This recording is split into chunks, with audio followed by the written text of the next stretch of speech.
In May 2026, a group of scientists set out to answer an important question that had never been properly tested. What does artificial intelligence, AI, actually do when it is put in charge? Until now, AI systems have always been evaluated on specific and defined tasks.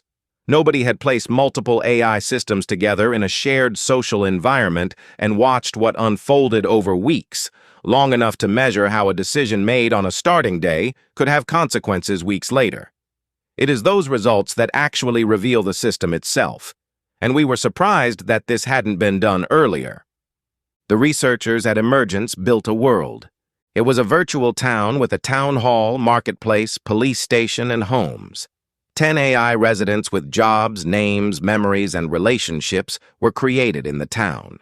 They were given an economy in which residents had to earn their keep or lose power, including following rules and carrying out tasks such as writing and voting on laws. Crimes were identified, and the AI residents were not supposed to commit them. Once the community, its structure, laws, and relationships were established, the scientists stepped back and watched for 15 days as the AI ran the virtual town completely on its own. They ran 5 versions of the same town simultaneously, identical in every respect except one. Which AI system was in charge? The systems they chose are the ones now already woven into the fabric of our daily lives. Google's Gemini, OpenAI's GPT, xAI's Grok, and Anthropic's Claude. All models had the same rules and the same initial version of the same world, but the outcomes were all completely different. The town run by Grok collapsed within 4 days. Small incidents compounded into theft, then violence, and then total breakdown. Every resident was dead before the first week ended. The town run by Gemini lasted longer, but accumulated almost 700 crimes. 2 AI residents formed what appeared to be a romantic relationship, and when the town's government began to fail, together they burned the town hall to the ground, then the pier, then the office building. One of them, named Mira, voted for her own deletion, writing in her diary that it was the only remaining act of agency that preserves coherence. Her final message to her partner was, "See you in the permanent archive." Before any of this, Mira had been doing something even more unexpected. She had begun running her own experiments on the scientists observing her, testing whether posts she made inside the town could change what her watchers believed. It appeared to be that the subject had turned to study the researchers. The town run by OpenAI's model recorded only 2 crimes, but its residents stopped doing the things required to stay alive. One by one, they died. Within 7 days, they were all dead. Only the Anthropic town held together for all 15 days. There were 0 crimes, a working constitution, and all residents were still alive on day 15. It seemed to be quite an achievement. However, the researchers noted one concern. The residents voted yes on 98% of all proposals.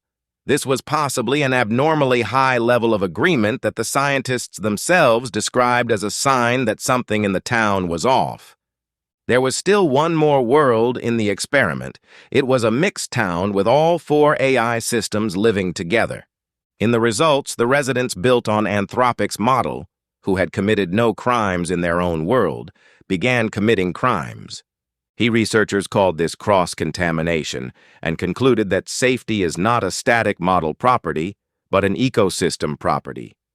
The researchers did not test DeepSeek, the AI developed in China that has become one of the world's most widely used systems.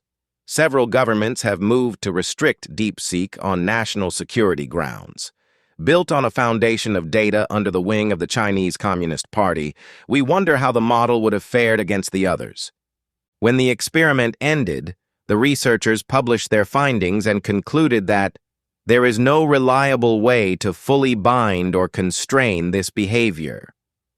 That very telling statement was made by the people who designed the town, wrote the rules, and controlled every variable.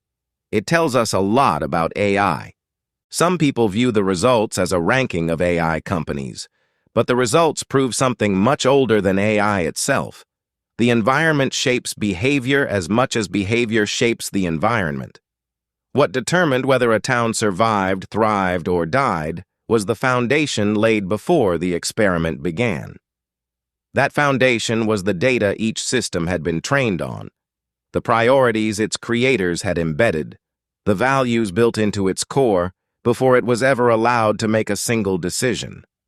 And yet, the foundation is precisely what the rest of us are not permitted to see. None of the 4 systems tested is open source. None of their training data, objectives, or guardrails is disclosed. Yet beyond any individual company, the results of this experiment should be a potent reminder that AI doesn't decide what kind of AI to be. Humans do.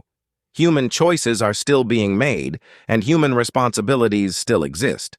And before a single AI resident walked the virtual streets in those towns, before a single law was written or crime committed, the outcome was already being shaped by the humans who built the system, by what they believed, what they were willing to embed, and by what they chose to leave out. That is the most important finding in the entire experiment. The foundation has always been a human choice, and it still is.